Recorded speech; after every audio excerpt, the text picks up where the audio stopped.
Good morning, good afternoon, and good evening, everyone, and welcome to Leading at Scale, Build the Operational Backbone for Sustainable Growth. My name is Allison Berardi, Program Coordinator for High Growth Impact Entrepreneurs at the Nasdaq Entrepreneurial Center. For those who may be new to the center, we are a nonprofit dedicated to expanding access to the knowledge, networks, and mentorship entrepreneurs need to build and scale companies. Today's session is designed specifically for founders navigating growth and increasing operational demands. This session will explore how to move beyond reactive problem solving and begin building a business that can grow with greater clarity, alignment, and sustainability. Before we dive in, I'm going to launch a few quick polls. We use this feedback to help guide the programs and resources we build for this global community of entrepreneurs. While you're answering, feel free to drop in the chat. Where are you joining from today? It's always great to see the range of places founders are dialing in from. We will also have a live Q&A at the end of this session, so please feel free to submit questions at any time using the Q&A box. And while the poll is running, I'd like to briefly recognize the partners who make this work possible.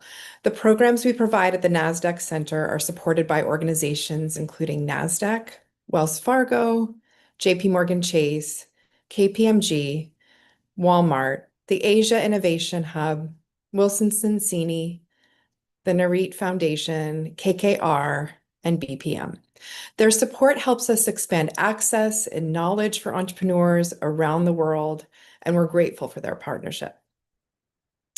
So it looks like we have North Carolina, Georgia, Virginia, San Diego, and Oklahoma City. Welcome, you all. How are you feeling? What's keeping you up at night? So without any further delay, please join me in giving a warm welcome to our special guest, Cait Scudder, founder and CEO of the Millionaire Mother. Hi, everyone. Thank you so much, Allison. I'm so happy to be here. Great. I'm very excited for this fireside chat today. We'll be diving in with some incredible questions. So the first one, Cait, you're running a global community of 60,000 plus women. You have a podcast and a coaching company, a tech platform launching this August, and 3 kids under 5 with a fourth on the way. Where does the story actually begin? How did the Millionaire Mother come to exist?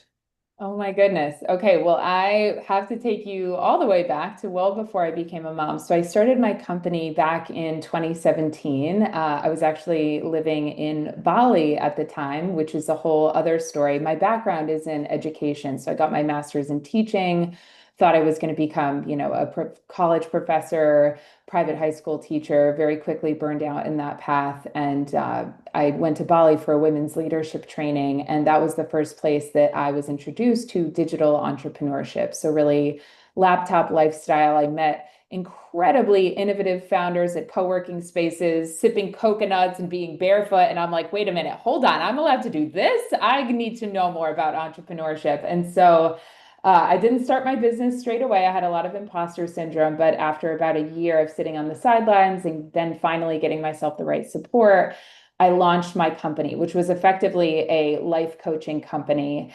women's empowerment company built around coaching frameworks that I'd synthesized from my various trainings and background. The company took off quite quickly. I had a launch that generated a lot of momentum. We scaled to 6 figures in revenue in our first year. Got a lot of press and attention in Forbes for how we were doing that from overseas. And the company really started to grow. And so that was from mid 2017 to the very end of 2019. And it was the year 2020 that I became pregnant with my daughter. And that was a real moment for me, Allison, of being like, oh, snap. I was able, as I'm sure so many of you can relate to in that early startup phase, that hustle where your business is your baby, right? And I had all the time in the world to stay up late and pour everything into that. I really started to panic, if I'm to be completely honest with you, and wonder, how I was going to be able to hold both and be present as a mom while also not only continuing to run, but actually scale my business. And so I became a mom towards the end of 2020. And really, the opposite happened. Rather than crashing, needing to burn it into the ground, motherhood for me was such a catalyst to, I mean, really everything we're talking about today, thinking about how am I building this like a company and not just my creative outlet that requires on my time, my fuel, my energy as the fuel source, but rather that can operate as a system. And 2021 was the year, our first seven-figure cash year in the business. And we've continued to grow and scale and have had seven-figure cash years ever since. And so for me, motherhood really was the catalyst. And as you mentioned, Allison, I've just had back to back. I've basically been pregnant or breastfeeding nonstop for the last 6 years, literally, 6.5 years now, actually. And so, because of the back to back pregnancies, that for me was really the catalyst to rebrand my company, which was just a more of a generic business and leadership coaching platform, digital education platform to the Millionaire Mother in 2023 to specifically focus on solving the gaps for mothers in business, mother CEOs that exist. And so that's what we do. So inspiring. Thank you. At what point did you realize the business you had built was becoming a business you had to architect? Where did the shift from I'm the engine to I need to build an engine actually hit you? Yes. For me, it was actually as I mentioned before, the catalyst to really think about it differently was in my first pregnancy, but it was really when I was postpartum with my second.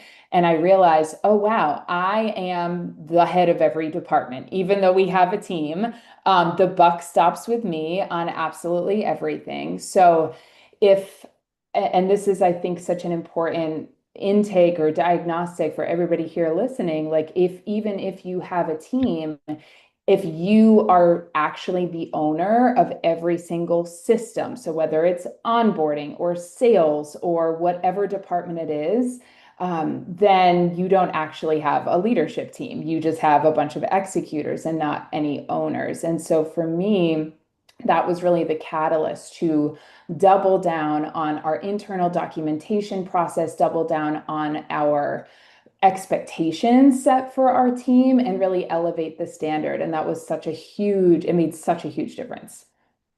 Mm. When you talk about infrastructure, what do you actually mean? For a founder in this room doing 1 million or 3 million, what does building the right infrastructure look like in practice? And what are the signs they've been skipping? What are the signs that they've been skipping it? Okay, I love this question, and I would love to hear from you all in the chat. It's so great to be with you. What kind of businesses that you're running, and what your internal, first of all, what kind of infrastructure you have in your business, whatever that means to you. I'm going to share with you what that means to me. But I'd also love to just get a pulse on, and please just be honest. This is such a great opportunity to learn and to highlight gaps that we have so we can move forward, what your internal team documentation process looks like. So whether that is knowledge docs that live in a company wiki, whether that is a standard operating procedure manual so that people are updating, who's updating that across which departments. I'd love to really get a sense. Are we just raw dogging it, founder life with no documentation? Are we buttoned up to a T, somewhere in between? I'd love to hear from you all where you're at. I'm actually going to drop into the chat an example and a breakdown of, if for those who are starting completely from scratch, or who feel maybe a little like tail between the legs of, oh, I don't really have much infrastructure at all, what I mean when I talk about, and I'm just going to make sure that this is going to be formatted. Oh, sorry, it's a little clunky with the line breaks, but I listed out here for you all some different examples across different verticals inside of your business, what these different knowledge based documents can look like. So in the product and tech space, these are all individual bullets. So product roadmap and feature prioritization framework, a tech stack architecture documents. So that includes integrations, dependencies, access, Q&A testing protocols, bug triage and escalation processes, data privacy and security policies, right?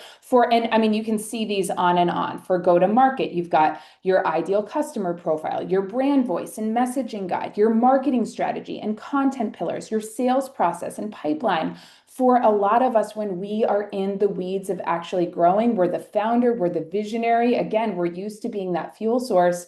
Where does the company wiki live, right? It lives inside of our brains.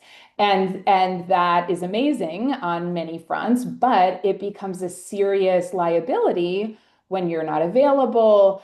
It also makes your company, it's risky, right? It's all reliant on you. It doesn't live anywhere else. So one of the biggest things that I can encourage you to do when you're thinking about infrastructure is actually to build out your company IP, your knowledge documents, and to move that from your head, from your brain into a comprehensive system. So you can start by doing this. And by the way, I'd love to hear from those of you in the chat what it looks like for you on your day-to-day usage of AI, because I think never has there been an easier time to create this kind of documentation, even if you're someone who feels like you want to poke your eyeballs out at the thought of sitting down and writing all these documents, right? No, I could relate to that as a founder. Most founders that I work with, it's like, yes, I see this infrastructure is going to make such a difference, but I feel like writing out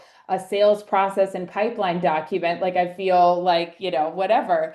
But you don't have to sit there, perfectly format the document between tools like Whisperflow and Claude. You can partner with AI to actually develop a lot of this stuff, extract what lives in your head, have it properly formatted, turned into a database that everyone in your team operates from. In our company, we use Notion, but there are others. Other platforms that can work really well for you. So the most important thing in building your infrastructure is documentation and centralization of data, and making sure that team has access to that so that you're not operating in silos and you're not holding the bottleneck of everything. Wow. Thank you so much for this list. I think this is going to be so helpful for our audience. I'll send it to you, Allison, as well. So if you send out the replay or anything in a better form, Zoom is kind of funny in the chat how it does that formatting, but I'll send it out so everybody can see it really well. But this is a really great checklist. Many of you listening probably have a lot of these. Some might be gaps. So really helpful to just get these polished off. Yes, that would be great to include in our post-engagement letter. So, what are the operational bottlenecks you see most often killing momentum for founders at this stage? And which one tends to be the sneakiest, the one Okay, people don't see coming?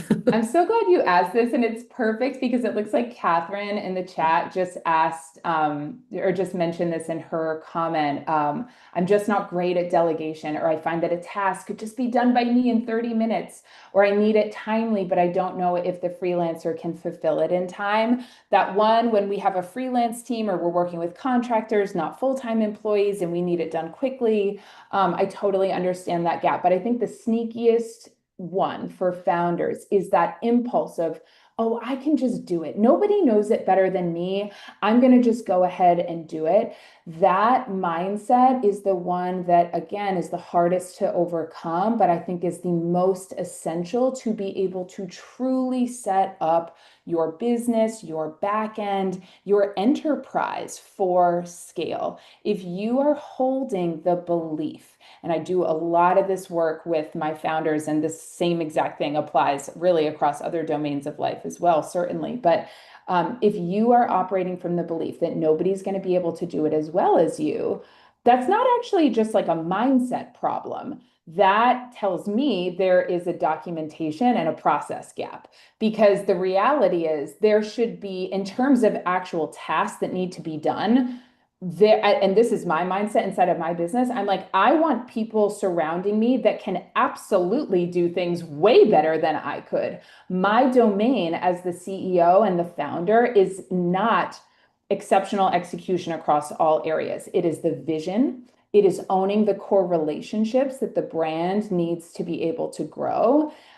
It is the mission. And in my particular business, it's the core content and IP development. That is what I own. In terms of everything else, I need to be exceptionally clear on outcome, but I don't need to own execution. So I think the sneakiest one is the story of nobody else will be able to do it as well. And part of what that requires, part of what letting that go requires is number one, giving ourselves permission to up-level our own leadership skills to communicate precisely what we want and when we need it. I know we have a diverse group here. I find in my company and my experience in the last 10 years of mentoring female founders in particular, women tend to struggle with this, being very direct and clear about what we need, defining what done looks like.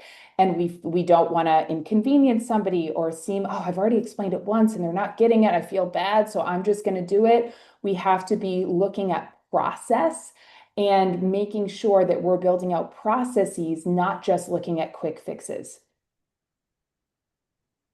So great. Um, you've talked about helping founders get out of the weeds, but for a lot of growth stage founders, the weeds are where they feel safest. It's where they built the thing. How do you keep someone actually, how do you help someone actually let go of that? And you just referenced this in the previous question. And I think, we have this tendency to want to control all aspects to make sure that they're done, perfectly, and that's really not the way to scale. So any additional comments on that would be great A around hundred percent. I mean, the mindset. way that I think about this as a founder, Allison, is I really look at what are the $10,000 tasks in my business and what are the $10 an hour tasks? Like, what are the tasks that can be done by somebody else? And it's interesting. I don't know if anybody can relate to this confession time in the comments here, but there can sometimes be, I don't want to say addiction, but this compulsion or this feeling of, oh, I'm being so productive because I'm ticking things off the list. I'm getting that dopamine hit from checking done and ClickUp or Asana or my notes app or wherever you're tracking your own to-dos. When we tick off those lower level execution tasks, that busy work, it can almost mask as productivity. And I think, again, this is where, as founders, we need to be so self-aware, our own emotional intelligence, our own monitoring of how we're actually showing up and leading, not just what we're doing, but who we are being as we're leading is so important. Because if we're not paying attention to that, we can very easily fall into that very flustered founder identity where it's almost like the chaos and the burnout becomes a personality trait and we're just like, well, this is where I feel safe. It's kind of like, I don't know, if you grow up in a challenging home environment, there's a lot of internal neural patterning rewiring required to actually find safety and seek out a healthy relationship as opposed to just seeking out a dynamic that feels familiar. So if you are somebody who feels safety in being busy, you are going to inadvertently recreate that. That is why the inner reflection of, oh snap, where am I doing that? And I am not even realizing that. And then meeting the part of you that comes up next, that part that says, so am I allowed to just actually focus? It is a total shift from stacking your day with 53 to-dos and buzzing through them on your fourth iced coffee. Love an iced coffee, not throwing shade at iced coffee, but it's a total different way of operating to approach your days in that way as a founder versus sitting back. I call this the transition from firefighter to architect, right? If I am in firefighter mode, I am looking at, whack-a-mole. What can I bash off as quickly as possible? Again, we're getting some kind of dopamine hit from that way of operating.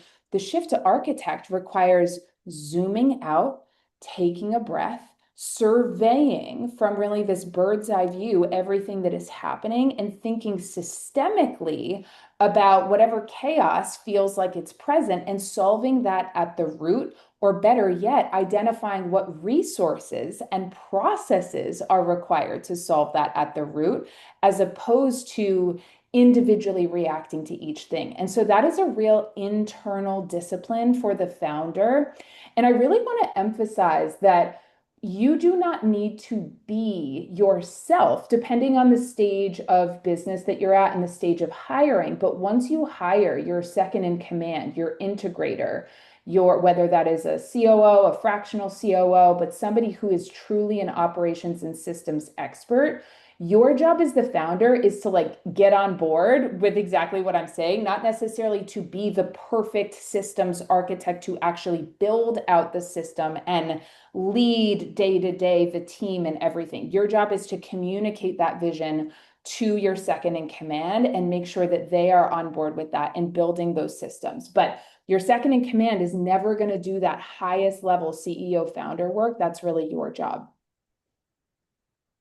I think so many, solo entrepreneurs feel afraid to actually prepare their company for scale because what if I do this and then it's crickets? I don't expand the business from a revenue perspective or market penetration. Do you have any comments on that of how to work with those fears A as we're hundred building out? percent.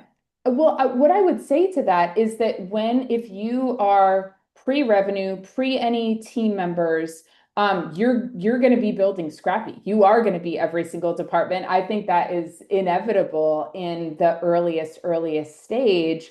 And depending on what your particular situation looks like, maybe you're pre-revenue, but you do a raise and you have an outside investment and you can build a team from the very beginning. That's great. For most of the women I work with, certainly for my own journey, I was bootstrapping it every single step of the way. I only built in team fractional to start as my revenue started to grow. And so I think it's okay if you are at the very, very beginning and you are a solopreneur, if you are scrappy. What I think needs to be at the top of your mind is that as you start to grow, a new way of growth is required, a new way of operating is required at every single stage of growth. So where I see a lot of founders, it's almost like that analogy of, the tiger who gets left out of the cage at the zoo and they still pace that same 20-foot, parameter, even though they could go anywhere they want because that's all they've known. Not to say our businesses are like cages, but you know what I mean here.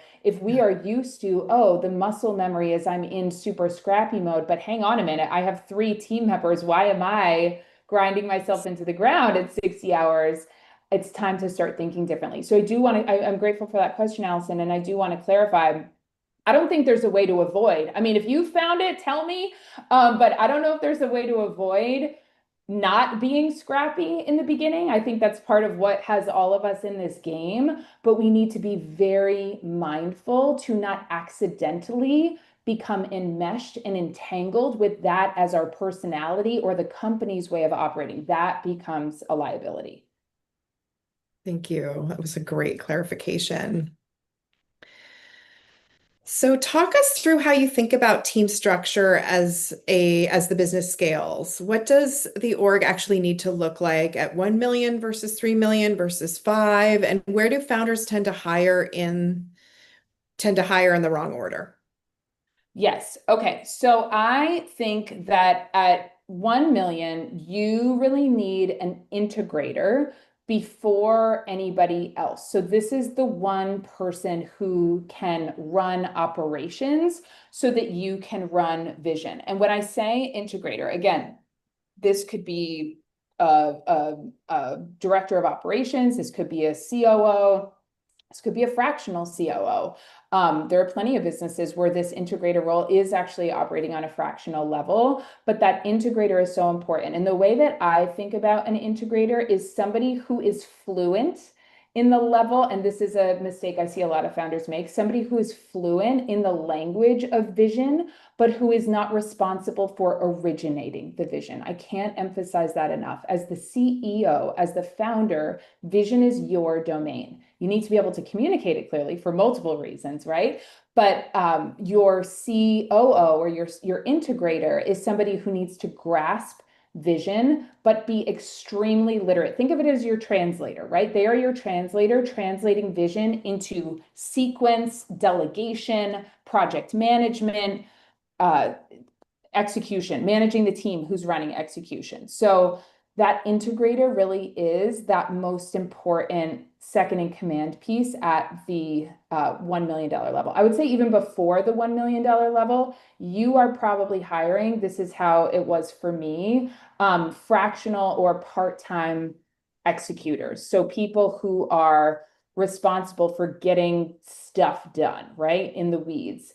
And so, it's difficult to say like exactly at what revenue number should then you hire an integrator. But I think that when there are more than a couple of executors, even part-time on the team that you are managing, that's when it becomes very untenable for you as the CEO to inadvertently also become the operations manager. And so that's a really good time to bring in, even if it's a business manager to start, a director of operations part-time. Bringing that integrator in to help oversee that is really important. And certainly when you're at the $1 million level, that's important. I would say that at the $3 million level, that's when you really want to have functional ownership across departments. So somebody who is owning marketing, somebody who is owning product delivery, somebody who's owning finance, not somebody who's holding all of that. And again, your integrator, your ops person can help you oversee all of those departments. But at that point, you do not own everything. And that again, is partially an identity thing, being willing to trust somebody to let that go, hiring an excellent integrator who can oversee performance across all those different pieces. But at that level, you really want the equivalent of a one sheet getting slid across your digital desk or a dashboard that presents this to you to be able to look at and assess the health of the different departments. Your COO or your integrator is responsible for actually building out what that dashboard looks like. But it is much more about making high level decisions than being in the weeds, being the one to own each of those different departments.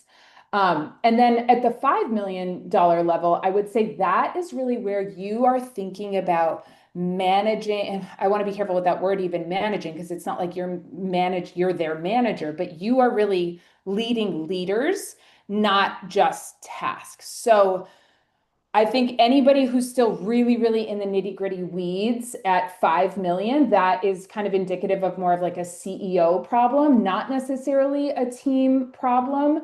At the $5 million level, you really want exceptional leadership across those different domains and really looking at empowering your leaders. This is why so much of the game is inner work, because if we are just looking at outcome performance or task efficiency and not at really building up our leaders, because at the end of the day, you building up your leaders, number one, that's an asset of the company, but number two, that is really building in the infrastructure for that company to increasingly be able to operate without you. So that I think is really important. Thank you. And then Cait, somebody just asked, obviously on the one kind of before 1 million or at 1 million, what do you do if you don't have the capital to hire an integrator in the beginning stages? Yeah, so I would say what do those beginning stages look like? And I would also encourage you to think fractionally or part-time. So again, I know we have all sorts of different business models, different industries represented here. I'm curious, Katina, if you want to mention what your business is. What I would say is that again, if you are like brand spanking new, this is a very, very beginning, there may be things that you are executing, doing that is kind of a band-aid solution. You don't want to be doing that long term, that may just have to get the business off the ground. But I also want to say that there are integrator options depending on your industry that are not, $120,000 annual salary upfront. You can hire fractional support from somebody who almost blends that high level tech VA systems architect. So they're really bridging that executor hand support with that head support. In my business, I teach a 4H framework: head, heart, hands, and home. Because I work with moms, we also look at the infrastructure that we're building in the home. But inside of your business, hands are really your executors, right? So your tech VAs, your graphic designers, your video editors, people who are actually doing, building, implementing things for you. Your head support is really your integrator. So somebody who can oversee. And I would say, look at hiring a part-time OBM. Price range for that can vary anywhere between $35 an hour to $50 an hour. Even if you get that support in your business at 5 to 10 hours a week, it can make an enormous difference. So I would encourage you to think small to start. And that could be really, really supportive. Okay, great. Holistic wellness practitioner and life coach. I would look at Katina. Looking at hiring an OBM, there's actually, for anybody else in this niche or this industry, matchmaking, there is a free matchmaking service for back end support. So a combination of head and hands that includes online business managers. So an OBM is an example of an integrator, but also hands execution support. So tech VAs, social media managers, more of those people to own those individual execution tasks. If you go to sarahwiles.co/matchmaking, she's just a colleague of mine. She has this service because she trains a lot of these people, like the done for you service providers. And they help you match with an online business manager depending on your needs. So that's something that you could explore and check out. But I would say I would be looking at bringing in an OBM for you, Katina, in that industry as you're able to. And it sounds like she has a virtual assistant, so maybe helping her VA skill up a bit to transition into more Exactly. online. Okay. Exactly. And again, that OBM is really sitting a level above VA. So somebody who's owning process, not just execution. Yes, it's Sarah with no H, wiles.co/matchmaking. I put that link. It looks like it didn't copy as a link, but it's in the chat for you. That's so great. And then someone had a similar question for a 501(c)(3) nonprofit. Yeah, I would say same thing. And this kind of goes into, something we may speak about a little bit later, but really looking at defining what are the most important traits for that role inside of your business, or in this case, your nonprofit. So I would say the same thing is looking at, okay, if you don't have money to hire a full-time ops lead, what does it look like to start to weave in some fractional support? And what are really the domains that you need them to own? That's going to really guide you to make sure you're hiring for the right role as opposed to just hiring from a state of overwhelm. So helpful. So delegation sounds simple until it isn't, which is what you've talked about in previous questions. What does healthy delegation culture actually require? And what does it mean when things keep coming back to you even after you've handed them off? What is about the Yes. health of an organization?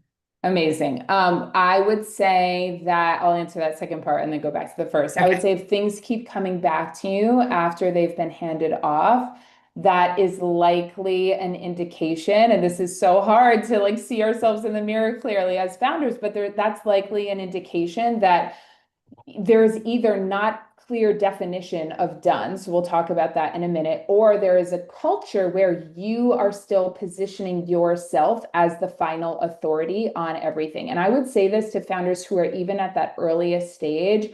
You really want to be thinking about empowering your team, even your hands execution team, to be leaders, to take ownership, to take pride in running with excellence at every single level and stage. If your executors are kind of like timid and sort of like, Mom, check my homework, then we know that there is a culture of seeing you as the final authority as opposed to I am the lead as this social media manager, tech VA, whatever my domain is, developer, and I am going to really lead with that best thing first. So the way that I think about delegation is that it is a loop, not a single pass it off, handoff. So there's really three core pieces.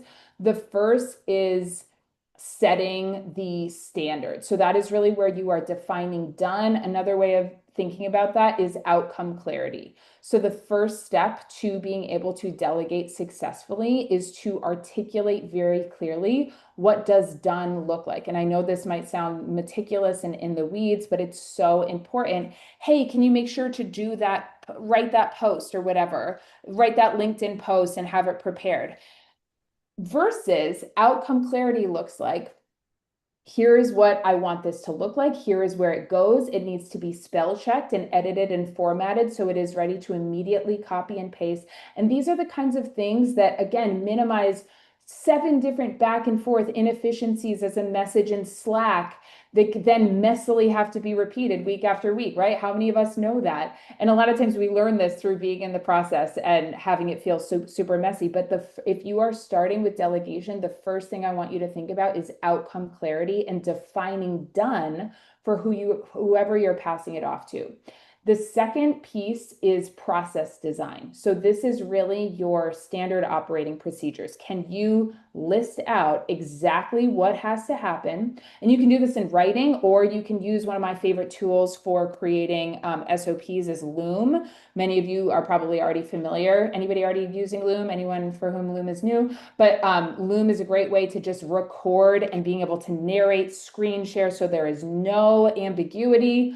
This is what the process looks like. This is exactly where we go. Drop down, boom, check, it's done.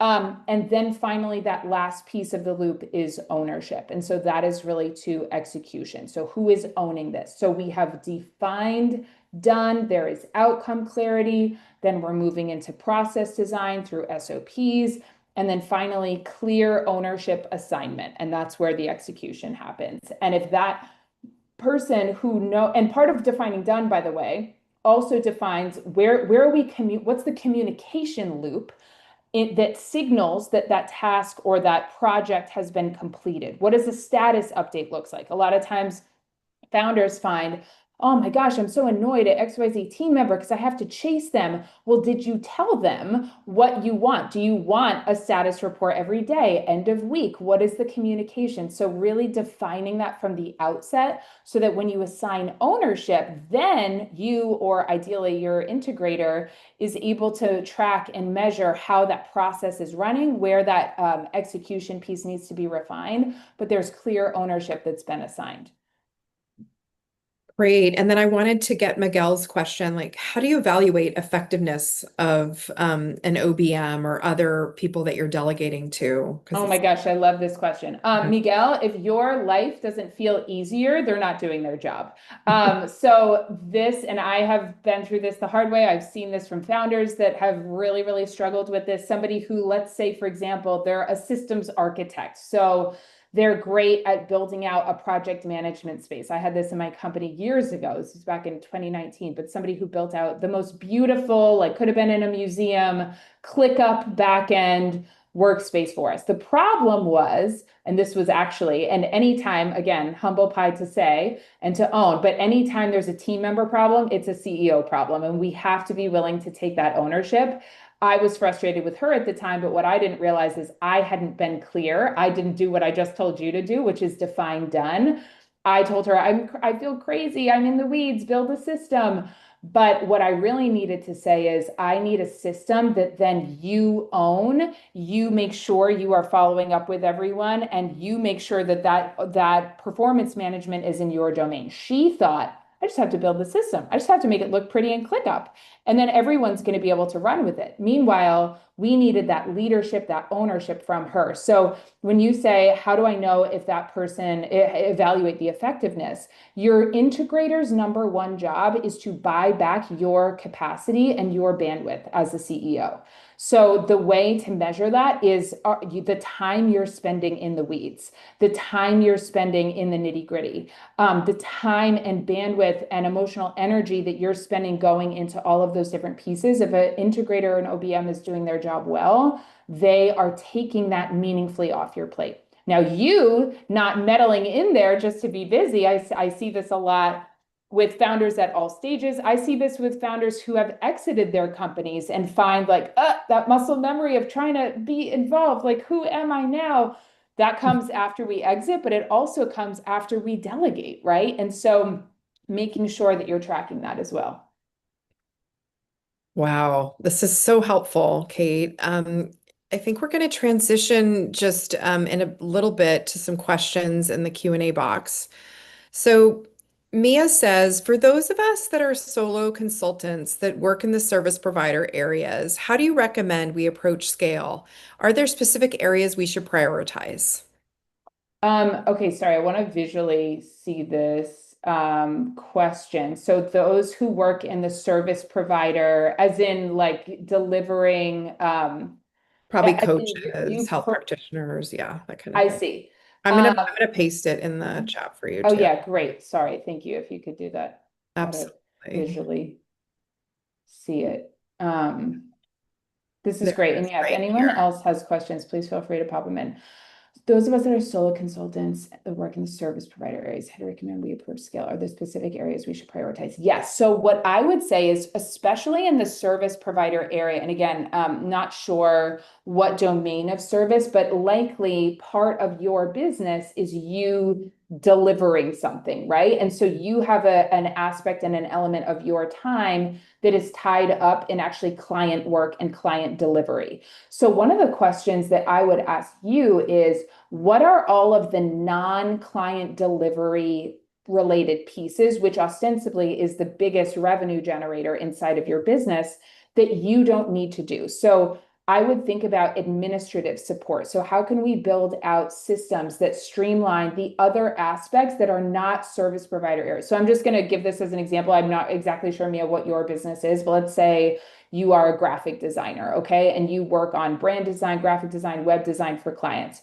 You are doing, the back end building. You're in Elementor, you're in Squarespace, whatever it is you're building out in. But there are a whole bunch of other things, billing, contract, invoice follow-up, that are part of your ecosystem, part of getting paid, part of client experience that you don't need to own. So when I would think about scale, I would look at how can I hire to leverage? And again, think about that $10,000 an hour task versus that $10 an hour task. Somebody can be on the back end setting up your I almost said honey pop. What's it called? Dubsado, or there are other types of honeybook. That's the one. Whatever your client delivery mechanism looks like, somebody else can be setting, a tech VA can be setting that up for you on the back end so that you can be nurturing sales conversations, growing the business, working on brand visibility for whatever your service domain is, and actually doing that client delivery. As you start to grow and scale, that's where we can think about. And for service-based businesses, I have a lot of these clients, and there's many different pathways to scale. Some hire junior, and I'm using graphic design as an example, but this applies across different businesses. Some hire a secondary designer to be able to take off some of the load of the actual client delivery. Some move to more of an agency and a retainer model to boost monthly recurring revenue and hire out a lot more back end administrative support. So it really depends on the kind of business that you want to run at scale. So I'm actually so glad you asked this question, because this is a really important one for founders across different domains to be thinking about. What do I want scale to look like? And I think a lot of us immediately look at enterprise, baby. I've got 50 employees, like we're a multinational corporation. And it's like, is that what you want? Or what does scale actually look like to you? And then we can make sure we're building and hiring for the right reasons and the right type of support based on the business level that you want. So again, lots I could say there, but hopefully that is helpful. So helpful. I love the idea of reverse engineering, from Yes, our goal. exactly. Yeah. It sounds like Linda says, I came in and worked a few months as a fixer. What needs to be done to make things run smoother? I haven't gotten out of that role yet. Mm. So you came in and worked a few months as a fixer for somebody else's It sounds company, like or yes. okay. So I think that again, Linda, without having a little bit more context, feel free to share more here. But if you were hired, so this is a good lesson for every CEO founder who's doing the hiring. Also, really good advocacy for anyone here who is an integrator or an operator. who has been kind of, it sounds to me like, Linda, that you have been put in a really challenging position to like truly succeed in. And that is not, I'm not saying it's impossible for you to succeed, but if you were hired as a fixer, then the epitome of your role sounds like be in firefighter mode, right? Like a fixer is, let me throw a bunch of different things at you. What I would, if you have noticed that's continuing to happen, I would say a proactive conversation with whoever the visionary or CEO is and say, hey, I want to present to you these issues that I'm seeing. If you are not seeing that from the tippity top leadership, Linda, I would encourage you to do a little bit of an audit, a process audit and analysis. Here is why things are still chaotic and on fire. Here is what I'm noticing. Um, Here's what I'm seeing that feels out of control. These are the areas that we need to develop a game plan in. And this is the requirement of either my time or additional resources that are required to fix it. I think that really moving from this is not a my Linda's effort and output on the given day-to-day problem. This is a systemic issue that we are approaching in the wrong way. And I think that kind of initiative and perspective goes such a long way and can be a really, really helpful wake-up call for the whole team. Well, Cait, I know you've seen like all the positive comments about your session in the chat. What do you want to leave us with today, as a key takeaway?